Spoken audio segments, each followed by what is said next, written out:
বঙ্গোপসাগর ও তৎসংলগ্ন এলাকায় একটি লঘুচাপ সৃষ্টি হয়েছে। এর প্রভাবে রংপুর, ময়মনসিংহ ও সিলেট বিভাগে ভারী বৃষ্টি হতে পারে। শনিবার 13 সেপ্টেম্বর আবহাওয়া অফিস এ তথ্য জানিয়েছে।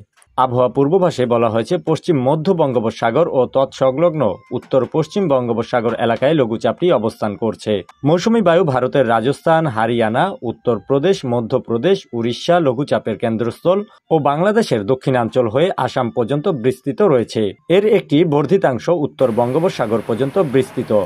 মৌসুমী বায়ু বাংলাদেশের ওপর মোটামুটি সক্রিয় ও উত্তর বঙ্গোপসাগরে মাঝামাঝি অবস্থান রয়েছে। লঘুচাপের প্রভাবে রংপুর, ময়মনসিংহ, চট্টগ্রাম ও সিলেট বিভাগের অনেক জায়গায় এবং রাজশাহী, ঢাকা, খুলনা ও বরিশাল বিভাগের কিছু কিছু জায়গায় অস্থায়ীভাবে দমকা হাওয়া সহ হালকা থেকে মাঝারি ধরনের বৃষ্টি অথবা বজ্র সহ বৃষ্টি হতে পারে। সেই সঙ্গে রংপুর, ময়মনসিংহ ও সিলেট বিভাগের কোথাও কোথাও মাঝারি ধরনের ভারী থেকে ভারী বর্ষণ হওয়ার সংস্কার রয়েছে। এদিকে বৃষ্টি হলেও সারা দেশে দিন ও রাতের তাপমাত্রা প্রায় অপরিবর্তিত থাকতে পারে বলে জানিয়েছে সংস্থাটি।